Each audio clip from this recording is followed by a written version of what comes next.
Langkah kaki memasuki Kadilangu selalu menghadirkan rasa yang berbeda. Tidak perlu pengantar panjang. Begitu melewati gerbang kawasan makam, suasana langsung berubah. Hiruk-pikuk jalanan Demak pelan-pelan meredup, digantikan suara lantunan doa dan salam dari para peziarah.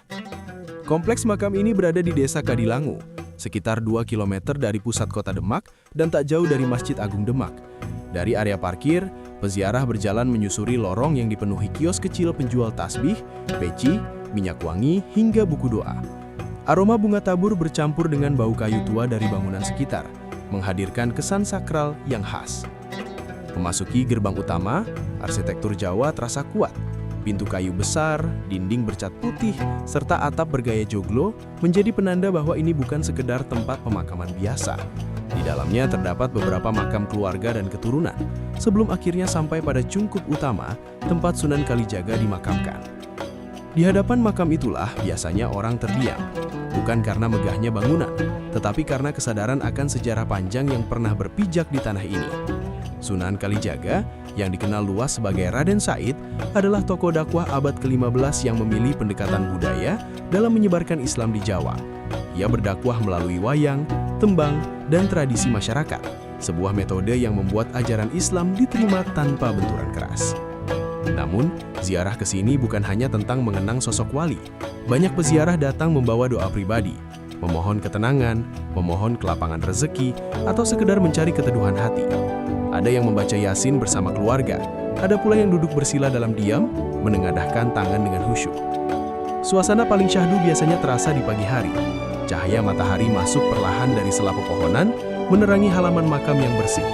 Petugas setempat dengan ramah mengatur antrian masuk cungkup agar tetap tertib.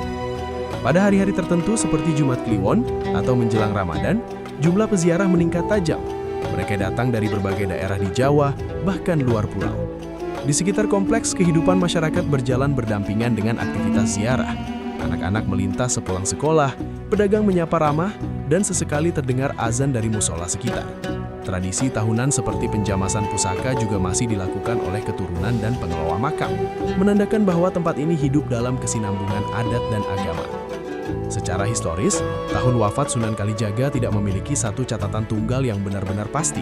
Sumber-sumber babat Jawa dan tradisi lisan menyebut kisaran awal abad ke-16. Meski demikian, pengaruhnya dalam sejarah Islam Nusantara diakui luas oleh para peneliti. Ia hidup pada masa berdirinya Kesultanan Demak dan memiliki hubungan erat dengan para tokoh ulama dan bangsawan saat itu.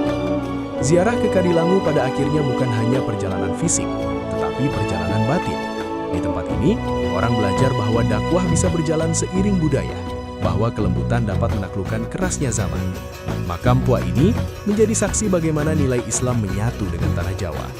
Dan ketika melangkah keluar dari gerbang, membawa sisa wangi bunga dan doa yang baru dipanjatkan, ada rasa ringan yang sulit dijelaskan. Mungkin itulah yang dicari banyak orang ketika datang ke sini. Bukan sekedar melihat makam seorang wali, tetapi merasakan jejak ketenangan yang masih tinggal hingga hari ini.